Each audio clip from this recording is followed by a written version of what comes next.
രാഷ്ട്രീയ വെളിപ്പെടുത്തൽ തുടർന്ന് PV അൻവർ സ്വർണ്ണക്കടത്തിൽ മുഖ്യമന്ത്രി തലയ്ക്ക് വെളിവില്ലാതെ സംസാരിക്കുന്നുവെന്നാണ് ഇന്നത്തെ ആരോപണം. പി ശശിക്കും സ്വർണ്ണക്കടത്തിൽ പങ്കുണ്ട് എന്നുള്ള ആരോപണം കൂടി.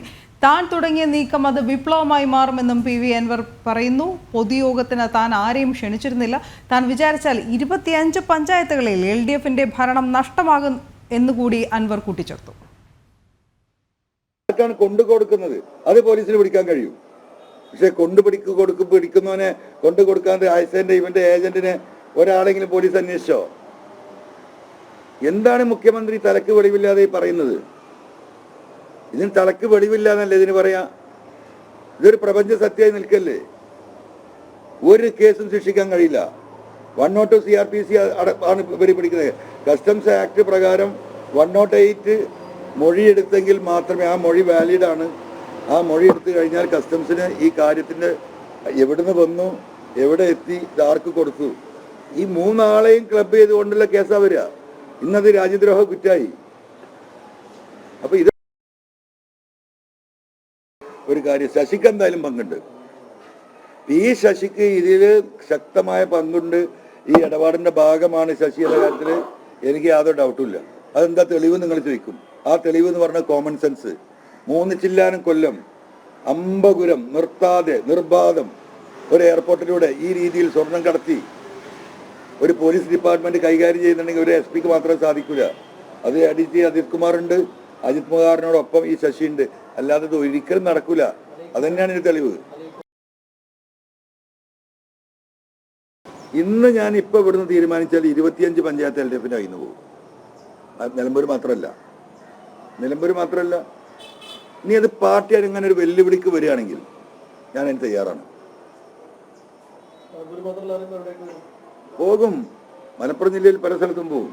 ചിലപ്പോൾ കോഴിക്കോട് ജില്ലയിലും പോകും, ചിലപ്പോൾ പാലക്കാടും പോകും. മലപ്പുറം ജില്ലയിലെ മാത്രം കാര്യം ഞാൻ പറയുന്നത്. അപ്പോ അതിലേക്കൊക്കെ പോണോ എന്നുള്ളത് CPM ലീഡർഷിപ്പ് ആലോചിച്ചാൽ മതി. എന്റെ മെക്കെട്ട് കയറി പറഞ്ഞുകൊണ്ടേയിരിക്കുമ്പോൾ ഞാൻ തിരിച്ചു പറഞ്ഞുകൊണ്ടേയിരിക്കും.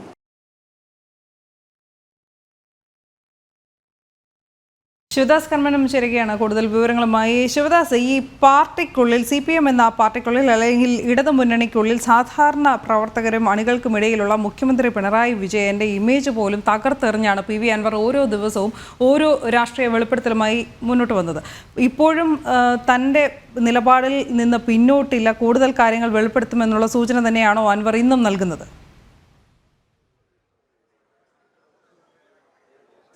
തീർച്ചയായും അനു സൂചിപ്പിച്ചതുപോലെ തന്നെ ഇന്നും അത്തരത്തിൽ രൂക്ഷമായ ഒരു വിമർശനം തന്നെയാണ് PV അൻവർ MLA ഭാഗത്തു നിന്നും ഉണ്ടായത്. കഴിഞ്ഞ ദിവസങ്ങളിലെല്ലാം തന്നെ നമുക്കറിയാം, അദ്ദേഹം മുഖ്യമന്ത്രിക്കെതിരെ പറഞ്ഞിരുന്നു, രൂക്ഷമായ വിമർശനം തന്നെ നടത്തിയിരുന്നു. അത് ഇന്നും ആവർത്തിക്കുകയായിരുന്നു. മുഖ്യമന്ത്രി പല കാര്യങ്ങളിലും വെളിവില്ലാതെയാണ് സംസാരിക്കുന്നത് എന്ന് അദ്ദേഹം പറഞ്ഞു. കാരണം മുഖ്യമന്ത്രിയെ അത്തരത്തിൽ തെറ്റിദ്ധരിപ്പിക്കുകയാണ് ചിലർ ചെയ്യുന്നത്.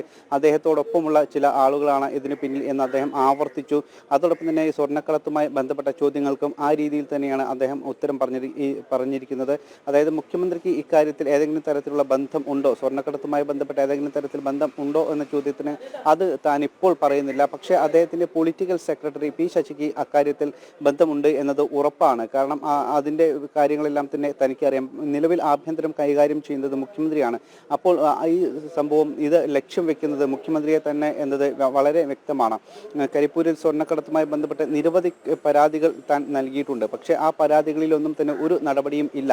അപ്പോൾ അതിനർത്ഥം അത് മുഖ്യമന്ത്രിയിലേക്ക് എത്തുന്നില്ല, അല്ലെങ്കിൽ മുഖ്യമന്ത്രി അറിഞ്ഞുകൊണ്ട് തന്നെയാണ് അത് നടക്കുന്നത് എന്നാണ് അദ്ദേഹം PV അൻവർ പറയുന്നത്. അതോടൊപ്പം തന്നെ അദ്ദേഹം ഇന്ന് പറഞ്ഞ മറ്റൊരു പ്രധാനപ്പെട്ട ഒരു കാര്യം, താൻ ഇപ്പോൾ വിചാരിച്ചാൽ 25 LDF ഭരിക്കുന്ന 25 പഞ്ചായത്തുകൾ എങ്കിലും മറിഞ്ഞു വീഴും എന്ന് അദ്ദേഹം പറയുന്നു. അത് നിലമ്പൂരിൽ മാത്രമല്ല, മലപ്പുറം ജില്ലയിൽ മാത്രമല്ല എന്ന് അദ്ദേഹം സൂചിപ്പിക്കുന്നുണ്ട്. പാലക്കാട് ജില്ലയിലും കോഴിക്കോട് ജില്ലയിലും അടക്കം തനിക്ക് അത്തരത്തിൽ ബന്ധങ്ങൾ ഉണ്ട്. അതുകൊണ്ട് തന്നെ താൻ ഇപ്പോൾ അത് ചെയ്യുന്നില്ല. പക്ഷേ പാർട്ടി ഏതെങ്കിലും തരത്തിൽ പ്രകോപിപ്പിക്കുകയാണെങ്കിൽ എനിക്ക് അങ്ങനെ ചെയ്യേണ്ടി വരും എന്ന് അദ്ദേഹം സൂചന നൽകുന്നുണ്ട്. അതോടൊപ്പം തന്നെ അദ്ദേഹം ഇന്നലെ നടത്തിയ പൊതുയോഗവുമായി ബന്ധപ്പെട്ട ചില വിശദീകരണങ്ങൾ എല്ലാം തന്നെ പറഞ്ഞിരുന്നു. താൻ ആരെയും ക്ഷണിച്ചിട്ടില്ല, ഇത്രയും ആൾക്കൂട്ടം വന്നത് താൻ ആരെയും ക്ഷണിച്ചത് കൊണ്ടല്ല, അവർക്ക് തന്നോടുള്ള സ്നേഹം കൊണ്ടാണ് എന്ന് പറഞ്ഞു അദ്ദേഹം. പക്ഷേ ഈ LDF കൺവീനർ അല്പസമയം മുൻപ് വാർത്താ സമ്മേളനത്തിൽ പറഞ്ഞിരുന്നു ഈ ആൾക്കൂട്ടം താൽക്കാലികം മാത്രമാണ് എന്ന് LDF കൺവീനർ പറഞ്ഞിരുന്നു. ഇതിനും മറുപടി ഉണ്ടായിരുന്നു അൻവറിന്റെ ഭാഗത്തുനിന്നും. ഇത് അങ്ങനെ അദ്ദേഹം വിചാരിക്കുകയാണെങ്കിൽ അദ്ദേഹം അത് വിചാരിച്ച് മനസമാധാനത്തോടെ ഉറങ്ങട്ടെ. ജനങ്ങൾ എന്നെ സ്നേഹിക്കുന്നുണ്ട്, ജനങ്ങൾക്ക് കാര്യങ്ങൾ അറിയാം, ജനങ്ങളുടെ വിഷയത്തിൽ ഇനിയും ഇടപെടും എന്നും അദ്ദേഹം പറഞ്ഞിട്ടുണ്ട്. അതോടൊപ്പം തന്നെ രാഷ്ട്രീയ പാർട്ടി രൂപീകരിക്കുമോ എന്ന കാര്യത്തിൽ അത് തൽക്കാലം ഇപ്പോൾ പറയാൻ കഴിയില്ല. ഇപ്പോൾ ഞാൻ ഇതുമായി ബന്ധപ്പെട്ട് നിരവധി സ്ഥലങ്ങളിൽ പൊതുയോഗങ്ങൾ വിളിക്കുന്നുണ്ട്. ഇന്നും ഇതുമായി ബന്ധപ്പെട്ട് കോഴിക്കോട് മുതലക്കുളത്ത് പൊതുയോഗം വിളിച്ചിട്ടുണ്ട്. വൈകിട്ട് മാമി തിരോധാന കേസുമായി ബന്ധപ്പെട്ട് വിവിധ കാര്യങ്ങൾ തനിക്ക് പറയാനുണ്ട്. ആ കാര്യങ്ങളെല്ലാം തന്നെ അവിടെ പറയും. നിരവധി തെളിവുകൾ പല കേസുകളിലും താൻ ഇടപെട്ട പല കേസുകളിലും നിരവധി തെളിവുകൾ തൻ്റെ കൈവശമുണ്ട്. ഈ തെളിവുകൾ ഒന്നും തന്നെ ഞാൻ ഇനി ഒരിക്കലും പോലീസിന് കൈമാറുകയില്ല. ഇനി ഉള്ള തൻ്റെ വിശ്വാസം ജുഡീഷ്യറിയിൽ മാത്രമാണ്. ഇത്തരം തെളിവുകളും അതോടൊപ്പം തന്നെ തൻ്റെ പരാതികളും താൻ ഇതുമായി ബന്ധപ്പെട്ട എല്ലാ കാര്യങ്ങളും ഇനി ജുഡീഷ്യറിയിലേക്കാണ് നൽകുക, അല്ലെങ്കിൽ ഇതുമായി ബന്ധപ്പെട്ട വക്കീലിനാണ് നൽകുക എന്ന് അദ്ദേഹം സൂചിപ്പിച്ചു. എന്തായാലും PV അൻവർ ഇപ്പോഴും പോര് തുടരുക തന്നെയാണ്. CPM-ഉം ഇടതുപക്ഷവും ഒന്നാകെ എതിർത്തിട്ടും ഇതിനെതിരെ അദ്ദേഹം ഉന്നയിച്ച ആരോപണങ്ങളിൽ ഉറച്ചു നിന്നുകൊണ്ട് തന്നെ അദ്ദേഹം ഇപ്പോഴും തൻ്റെ പോരാട്ടം തുടരുകയാണ്. കാരണം തൻ്റെ പിന്നിൽ ജനങ്ങളുണ്ട്, അതാണ് എൻ്റെ ശക്തി, തനിക്ക് ആരെയും ഭയമില്ല, മുകളിലിരിക്കുന്ന ദൈവത്തെ മാത്രമാണ് തനിക്ക് പേടി എന്ന് അദ്ദേഹം പറയുന്നു. അത്തരത്തിൽ ഇപ്പോഴും തുടർച്ചയായി ആരോപണങ്ങളും വിമർശനങ്ങളും ഉന്നയിക്കുമ്പോൾ അത് CPM-നെയും പ്രതിക്കൂട്ടിലാക്കുന്നുണ്ട്. കാരണം നമുക്കറിയാം CPM-വുമായി ബന്ധപ്പെട്ട് പ്രവർത്തിച്ചിരുന്ന ഒരു വ്യക്തിയാണ്. നേരിട്ട് അംഗത്വം ഇല്ല എങ്കിൽ പോലും അദ്ദേഹം ഒരു ഇടത് സ്വതന്ത്ര MLA ആണ്. അതുകൊണ്ട് തന്നെ പല കാര്യങ്ങളിലും അദ്ദേഹം ഇടപെട്ടിരുന്നു. പല രഹസ്യങ്ങളും അദ്ദേഹത്തിന് അറിയാം. മുഖ്യമന്ത്രി അടക്കമുള്ള ആളുകളുടെ പല അതോടൊപ്പം ചേർന്ന് നിൽക്കുന്ന അടുപ്പമുള്ള വ്യക്തികളുടെ അടക്കമുള്ള പല രഹസ്യങ്ങളും അദ്ദേഹത്തിന് അറിയാം. അതുകൊണ്ട് തന്നെ CPM-ഉം അക്കാര്യത്തിൽ ആശങ്കപ്പെടുന്നുണ്ട്. കാരണം ഈ വിഷയങ്ങളെല്ലാം തന്നെ പിന്നീട് ഒരുപക്ഷെ കൂടുതൽ അദ്ദേഹത്തിനെതിരെ ഏതെങ്കിലും തരത്തിൽ നടപടി സ്വീകരിക്കുകയാണെങ്കിൽ അത് പുറത്തു വിടുമോ എന്ന തരത്തിലുള്ള പേടിയെല്ലാം തന്നെ CPM-ന് ഉണ്ട്. എന്തായാലും നിലവിൽ ഇപ്പോൾ PV അൻവർ പോരാട്ടം താൻ തുടരും. തന്നെ ഒരു തരത്തിലും പിന്തിരിപ്പിക്കാൻ ശ്രമിച്ചാൽ താൻ ആ കൂട്ടത്തിൽ അങ്ങനെ വഴങ്ങുന്ന ഒരു വ്യക്തിയല്ല.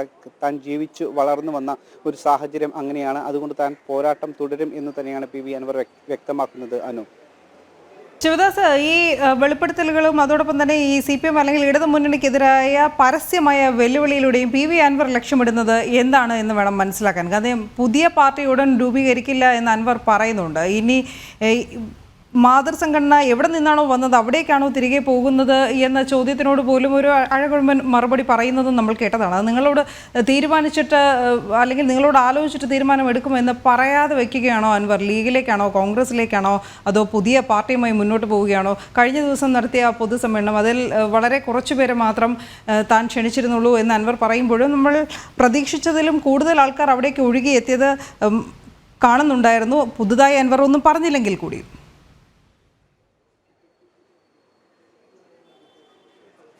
തീർച്ചയായും അനു, അദ്ദേഹത്തിൻ്റെ നിലപാട് സൂചിപ്പിക്കുക എന്ന ലക്ഷ്യത്തോടെയായിരുന്നു ഇന്നലെ അദ്ദേഹം പൊതുസമ്മേളനം വിളിച്ചത്. പക്ഷേ ആ പൊതുസമ്മേളനത്തിൽ അദ്ദേഹം പ്രത്യേക നിലപാടുകളൊന്നും പറഞ്ഞിട്ടില്ല. നിലവിൽ നേരത്തെ പറഞ്ഞിരുന്ന കാര്യങ്ങളെല്ലാം തന്നെ വീണ്ടും ആവർത്തിക്കുകയായിരുന്നു. അത് ഒന്നും കൂടി വിശദീകരിച്ച് പറഞ്ഞു. ഏകദേശം 2.5 മണിക്കൂറോളം നീണ്ട പ്രസംഗമായാണ് ഇന്നലെ നടത്തിയത്. പക്ഷേ അതിൽ ചില സൂചനകൾ അദ്ദേഹം നൽകിയിരുന്നു. താൻ മതേതരവാദിയാണ്, അങ്ങനെ ജീവിച്ചു വളർന്നതാണ്, തൻ്റെ വീട്ടിൽ നിൽക്കുന്ന ജോലിക്കാരെ വരെ വെച്ച് അത് മറ്റ് മതസ്ഥരടക്കം തൻ്റെ വീടുകളിൽ ജോലി ചെയ്യുന്നുണ്ട്, അത്തരത്തിൽ താൻ ഒരു മതേതരവാദിയാണ് എന്ന് പറഞ്ഞുകൊണ്ടായിരുന്നു അദ്ദേഹം പ്രസംഗം തുടങ്ങിയതും അവസാനിപ്പിച്ചതുമെല്ലാം തന്നെ. അപ്പോൾ അതിൽ നിന്നും അദ്ദേഹം ചില സൂചനകൾ ആണ് നൽകിയിരുന്നത്. താൻ ഏത് തലത്തിലേക്കാണ്, ഏത് പക്ഷത്തേക്കാണ് നീങ്ങുക എന്ന് പറയുന്നു. നേരത്തെ അദ്ദേഹം PV അൻവർ ഒരു കോൺഗ്രസ്സുകാരനായിരുന്നു. പിന്നീട് കോൺഗ്രസിൽ നിന്നും മാറി ഇടതുപക്ഷത്തേക്ക് വരികയായിരുന്നു. ഇടതുപക്ഷ MLA ആയി അദ്ദേഹം മത്സരിച്ചു. പൊന്നാനിയിലടക്കം ലോക്സഭാ മണ്ഡലത്തിൽ അദ്ദേഹം ഇടതുപക്ഷത്തിൻ്റെ സ്വതന്ത്ര സ്ഥാനാർത്ഥിയായി മത്സരിച്ചിരുന്നു. അത്തരത്തിൽ പിന്നീട് ഇടതുപക്ഷത്തേക്ക് മാറി. പക്ഷേ അതോടൊപ്പം തന്നെ ഇപ്പോൾ ഇടതുപക്ഷം പൂർണ്ണമായും പുറത്താക്കിയപ്പോൾ ഇനി എന്ത് എന്നൊരു ചോദ്യം നിലനിൽക്കുന്നുണ്ട്. അതിൻ്റെ ഉത്തരം ഇന്നലെ ഉണ്ടാകും എന്നാണ് പറഞ്ഞിരുന്നത്. പക്ഷേ അത്തരത്തിലുള്ള ഒരു പ്രഖ്യാപനങ്ങളൊന്നും തന്നെ ഇന്നലത്തെ പൊതുയോഗത്തിൽ ഉണ്ടായിരുന്നില്ല. അദ്ദേഹം ഇന്നലെ പറഞ്ഞ ഒരു പ്രധാനപ്പെട്ട കാര്യം, താൻ ജനങ്ങളിലേക്ക് കൂടുതൽ ഇറങ്ങുകയാണ്. ഇതുവരെ മാധ്യമങ്ങൾക്ക് മുൻപിൽ ഒരുപാട് കാര്യങ്ങൾ താൻ പറഞ്ഞു. ഇനി നേരിട്ട് ജനങ്ങളുടെ വിഷയങ്ങളിൽ ഇടപെടുകയും അതോടൊപ്പം തന്നെ തനിക്ക് പറയാനുള്ള കാര്യങ്ങൾ താൻ ജനങ്ങളോട് നേരിട്ട് പറയുകയും ചെയ്യും. പല സ്ഥലങ്ങളിലും ഇതുമായി ബന്ധപ്പെട്ട് പൊതുയോഗങ്ങൾ സംഘടിപ്പിക്കുന്നുണ്ട്. മലപ്പുറം ജില്ലയിലെ തന്നെ 16 നിയമസഭാ മണ്ഡലങ്ങളിലും പൊതുയോഗം സംഘടിപ്പിക്കുന്നുണ്ട്. അതോടൊപ്പം തന്നെ തൊട്ടടുത്ത ജില്ലകളിലെല്ലാം തന്നെ പ്രധാനപ്പെട്ട വിഷയങ്ങളിൽ ഇടപെടുകയും ചെയ്യുന്നുണ്ട്. ഇങ്ങനെ ഇടപെട്ട് അതിനുശേഷം കൂടുതൽ ആളുകൾ പങ്കെടുക്കുന്നുണ്ട് എങ്കിൽ അവരുടെ എല്ലാം തന്നെ അഭിപ്രായങ്ങൾ സ്വീകരിക്കും. ആ അഭിപ്രായങ്ങൾ സ്വീകരിച്ച ശേഷമായിരിക്കും പിന്നീട് രാഷ്ട്രീയ പാർട്ടി അടക്കമുള്ള മറ്റു കാര്യങ്ങളിലേക്ക് നടക്കുക എന്ന് അദ്ദേഹം പ്രത്യേകമായി എടുത്തു പറയുന്നുണ്ട്. ഇതുമായി ബന്ധപ്പെട്ട് ഒരു സർവേ നടത്തും. ഓരോ മണ്ഡലങ്ങളിലും തന്നോടൊപ്പമുള്ള ആളുകൾ എത്രത്തോളം ഉണ്ട്, അതിന് പ്രത്യേകം കമ്മിറ്റിയെല്ലാം രൂപീകരിച്ച് പ്രത്യേക സർവേ നടത്തി അങ്ങനെയായിരിക്കും വരും ദിവസങ്ങളിൽ മുന്നോട്ട് പോകുക എന്ന് അദ്ദേഹം സൂചന നൽകിയിട്ടുണ്ട്. പക്ഷേ താൻ ഒരു രാഷ്ട്രീയ പാർട്ടി പ്രഖ്യാപനം ഉണ്ടാവുകയില്ല, അല്ലെങ്കിൽ അത്തരത്തിൽ ഒരു രാഷ്ട്രീയ പാർട്ടി പ്രഖ്യാപിക്കില്ല എന്ന് അദ്ദേഹം സൂചന നൽകുമ്പോഴും അദ്ദേഹം പറയാതെ പറയുന്നത് പൊതുജനങ്ങളുടെ ഒരു സഹായം ഉണ്ടെങ്കിൽ അത്തരത്തിൽ ഒരു രാഷ്ട്രീയ പാർട്ടി പ്രഖ്യാപിക്കും എന്ന് തന്നെയാണ്. ശരി, ശിവദാസ് കമ്മണ്ണമാണ് വിവരങ്ങൾ നൽകിയത്.